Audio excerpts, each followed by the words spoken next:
1, 2, good. Ready to go, Brad? Good afternoon, everybody. Welcome out.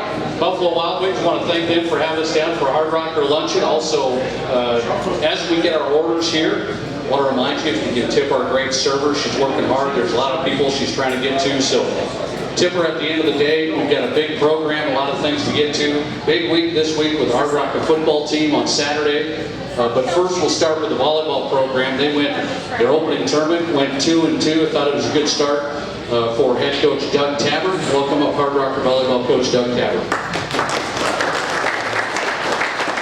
Thank you. Thanks everybody for coming out. Appreciate having you all here, and thanks to BW for hosting us. We had an interesting weekend. I'm going to give you some details here. We headed down to Keegan, Kansas on Thursday for a Washington tournament. So got there Friday about 11 o'clock. That's when the first round was supposed to start.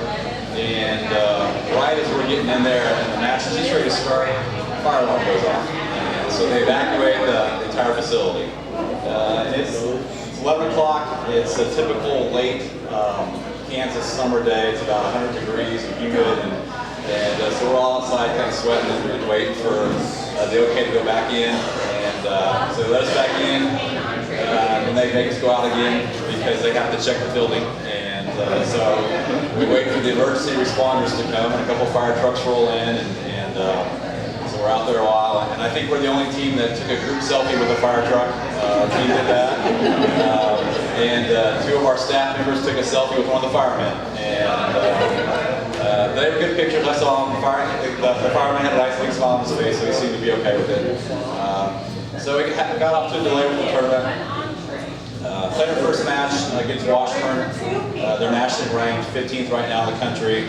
Got off to a great start. We're up 18-10 in the first. Their coach is going nuts, and we're playing pretty well. And they're good. They've got a lot of things that they do well that kind of challenging for us. So they come back and eventually take the match. But it was a good start for us. First match, you never know what you're going to do and how you're going to play. And you're playing against a national ranked program with a lot of tradition. You just hope you compete. We competed really well at the beginning, and so it wasn't a bad start for us. The second match of the day was Pitt State, another MIAA team out of Kansas. So we started that match, and we're playing pretty well, and we won the first set. The second set, we're down 5-1 almost immediately, and come back and tied at 5-all, and the fire alarm goes off again. And you kind of get the typical response from people, and a bunch of people in a public place when a fire alarm goes off. There's a few people that are kind of panicking, and most people are just looking around, kind of wondering, is this for real? And you're not really going to leave, are we? And officials are looking around, trying to figure out what to do, and players are looking around, and coaches are looking around, and they announce we need to evacuate again, so we evacuate the building again. And we wait, and the fire trucks come rushing up in, and they do their thing, and we get back in. And then we eventually get to start the match up again. And we're playing along, and then a little half hour later, our alarm goes off again. And our kids are looking around thinking, we don't have to go outside, do we? This is the same old thing. And they make the announcement, yeah, everybody's got to evacuate again. So we evacuated the building. So we keep the score, that's 3 fire alarms and 4 evacuations on the same day. But eventually we get back in again and finish the match, and we win 4. It's a pretty good win. We played pretty well down the stretch. So that was the first day for us. It was pretty eventful. Second day we played Missouri Southern, first match of the morning. Got up to a pretty good start, played well, then kind of didn't play so well. Ended up beating them in 5. It was kind of an ugly match for the majority of it. And this is when you know you're not looking real good, is when your trainer, who is not a volleyball person, admits that. Liz is a great trainer, but she admits, I don't know much about volleyball, she's trying to learn. And when she says after the match, that was pretty ugly volleyball, wasn't it? Yeah, that's not a good sign, but it was pretty accurate. If somebody knows the game and they say that, you can deal with that, but when it's kind of a non-volleyball person says that, you know you weren't very good. But, we got the win, and that was good, and enjoyed that. And then our last match today was against Emporia State. another MIAA team, and they're good. They're no stranger to the national rankings. They're not ranked right now, but they're very solid. Very physical team, a lot more physical than us. We get up 2-1 in the match. Played really well in the second and third set. Hit almost 400 in both those sets. And if you're not a volleyball person, hitting percentage are a lot like batting averages in baseball or softball. If you're hitting 300 or better in baseball, you're doing well. And as a team, we hit almost 400 in the second and third sets against a really physical team. And really controlled those 2 sets. We were playing very well, and it was very encouraging. They come back in the fourth and thump us pretty good. And so I'm kind of waiting to see how we're going to respond in the fifth. We get off to a good start in the fifth. We're up 2-0. At one point we're up 9-6. At one point we're up 11-8. And playing pretty well. It's like we're going to pull this thing off. And then we just had a stretch where we had one kid who played so well all weekend, and she just had a moment where she made 3 really critical errors in just about a 5-point stretch. And suddenly the lead was gone, and they took it over, and they got us. And it was hard because I really thought we had the match in hand. I mean, you never had that for sure in volleyball, but we had a really good opportunity to get a win against a very good team that would be a top 3rd team in the RMAC, and came really close and kind of disappointed into that. But we played well. It's the best match we played down there, and we really outplayed them for probably more of the match than they outplayed us.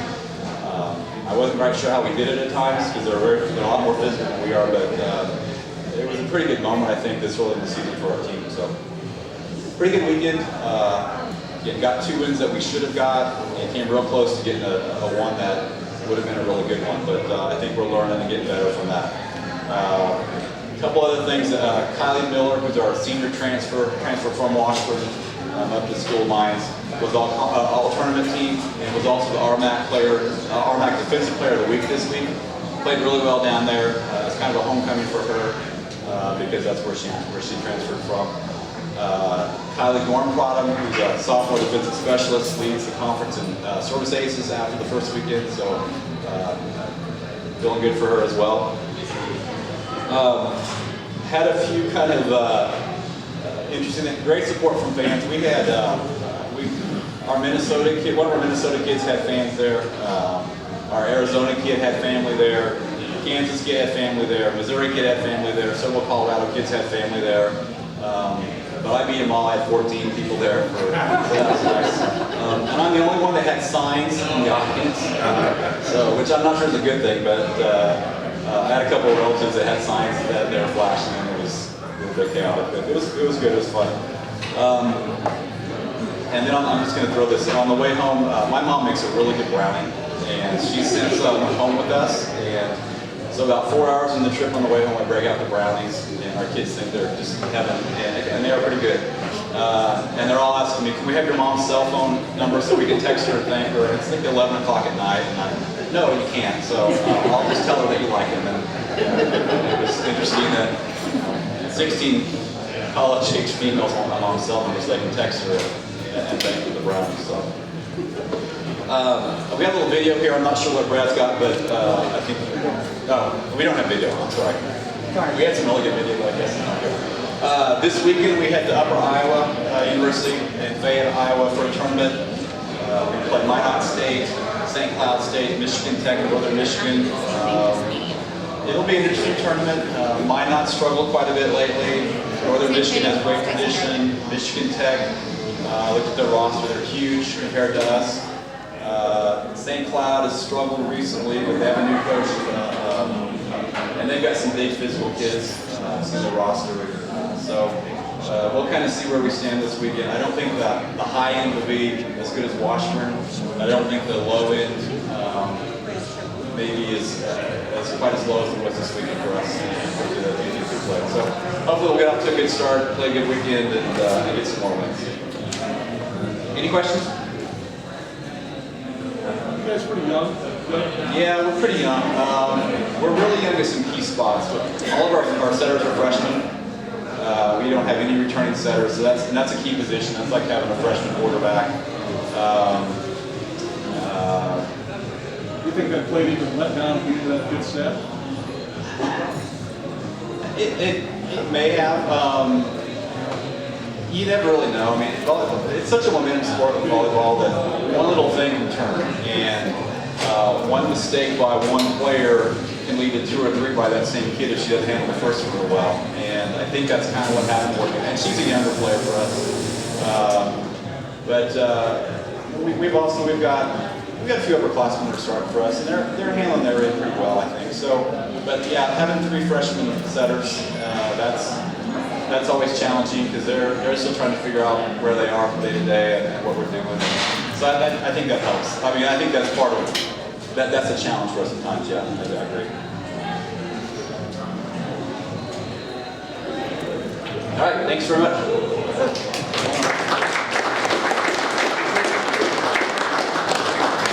Nice coach, nice job. Good start to the weekend. A team that was here at home was the cross-country program at the SD Mines Invitational. I don't know if Coach Johnson brought the pickaxe or not. It doesn't look like it. Welcome up, Coach Johnson. They did a nice job this weekend. Thanks, Nick. And of course, I brought the pickaxe.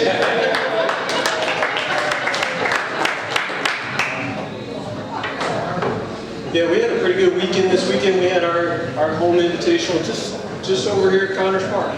And had a great turnout from the crowd. We actually had a number of people who came up to me and said it was their first time ever at a cross-country meet, so that was kind of cool. We started off the day with the men racing. We had 5 teams in the men's race. When I talked to you guys last, we didn't know for sure if Black Hills State was coming or not. They did end up getting their entries in, so we got a chance to see Black Hills. And they're one of those teams on the men's side that really improved over last year. Added a lot of depth, and so they were able to secure the win on the men's side.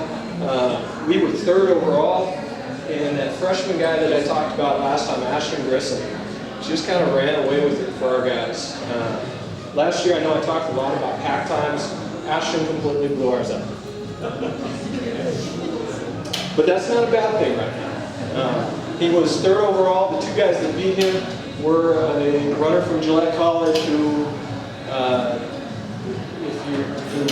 basically every other coach standing around there was drooling, saying, "I hope I can get him when he's out of eligibility at Gillette."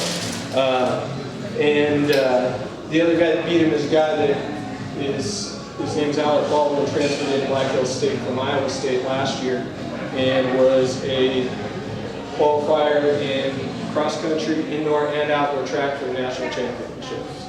So a couple of pretty good runners that were ahead of him, but he had a solid 3rd place finish for us, and was actually about 40 seconds faster than our top finisher last year. So he officially holds the fastest time on that course by a School of Mines runner. Then our other freshman, Jacob Huber, had a nice showing. He was actually our number 3 runner for the day, and was 2 seconds shy of breaking into the 27s. That 27 range is kind of where we'd like to see them starting the year. So he had a good showing for us. We were 3rd overall in the competition. We beat Shadow State and we beat Central Wyoming. Central Wyoming is definitely much improved over last year, and Shadow State is always tough. Right now they've got a couple of guys that they're trying to decide if they're going to redshirt or not. And so we had some great competition on the men's side. In the women's race, we were led by one of our 3 sophomores. Actually, we were led by all 3 of our sophomores that have been fighting for that number 1 spot.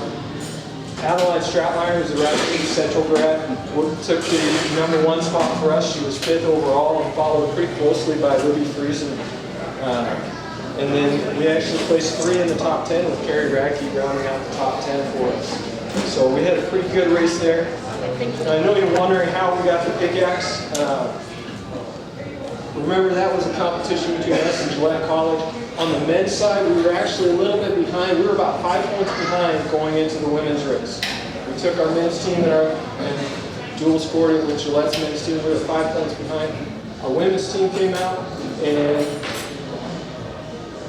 we wound up winning it by 6 points. So if you can do the math on that. Our women's team had a phenomenal race. We actually put 6 women ahead of their 4th runner and top 5 runners for each team score. So that was a really great showing for us.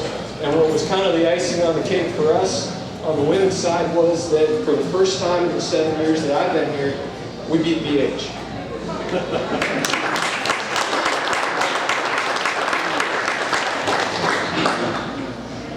This next week we're going to go up, or this weekend actually, we're going down to Chatham State. It's just going to be a small meet. On the women's side, it'll be us and Chatham for the team competition. Central Wyoming will be there, but they still won't have a full team on the women's side.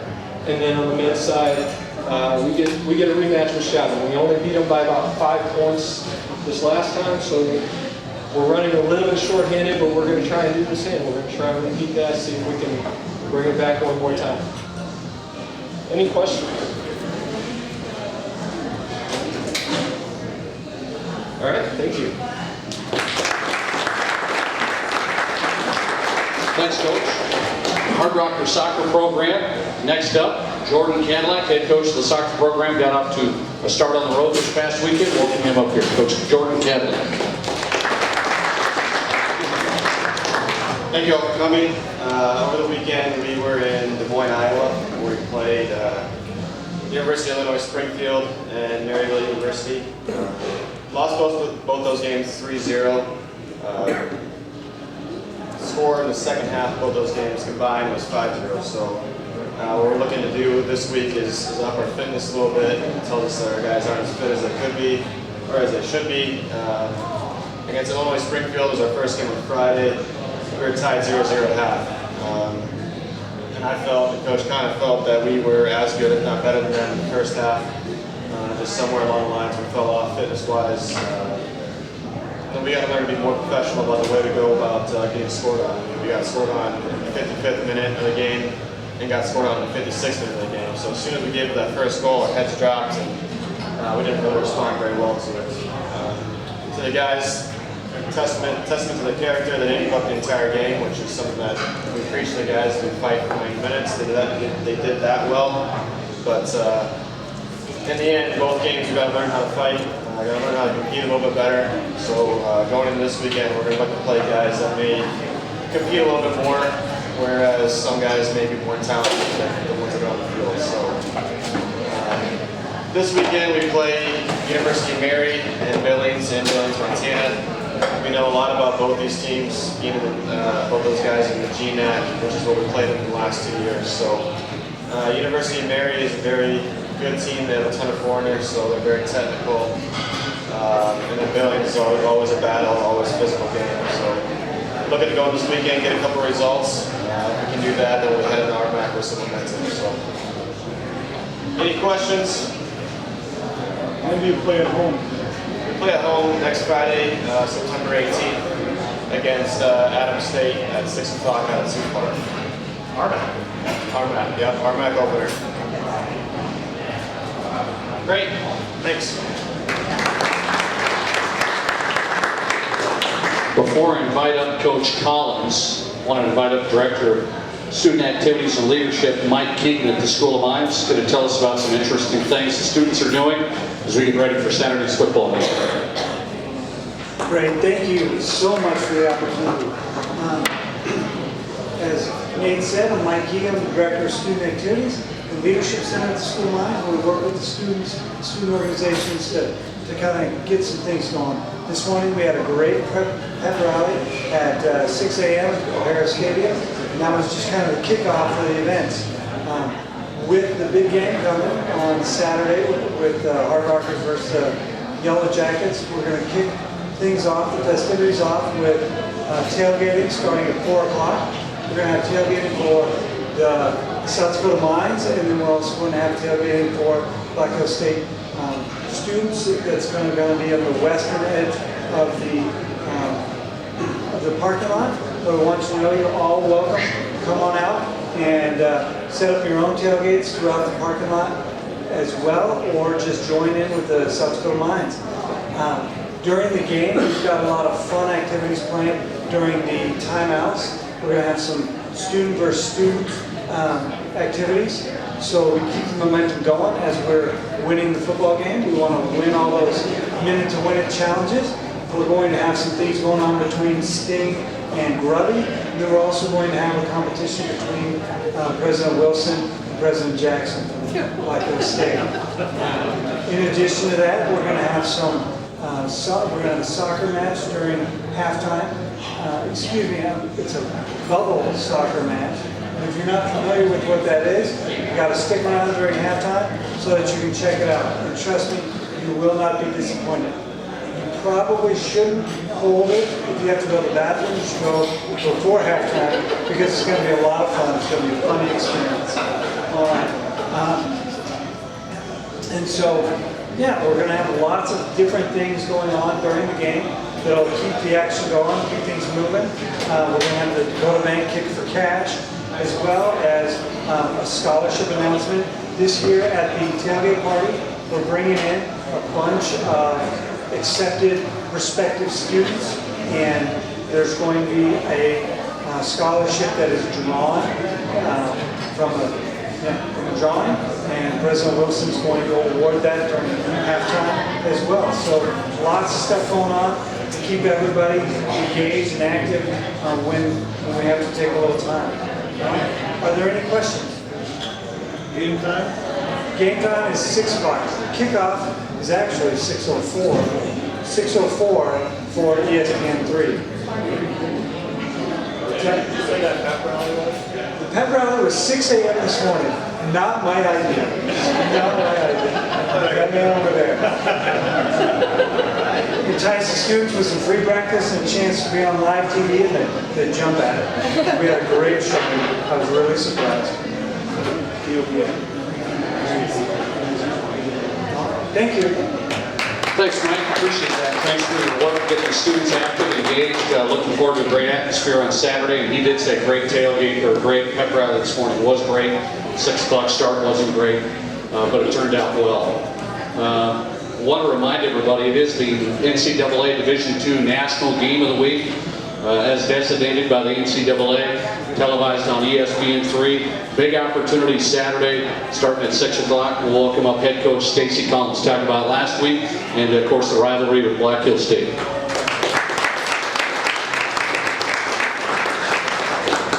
Thanks, Nate. Thanks everybody for coming out. Talk about the Colorado Mines game. Obviously, the biggest issue we've had with Colorado Mines, and we did the exact same thing this Saturday, which is pretty frustrating from my end, is you can't play from behind. They're a very, very talented offensive group. If you look at the first quarter, they had 11 and a half minutes of time of possession. They were 5 of 6 on their third and fourth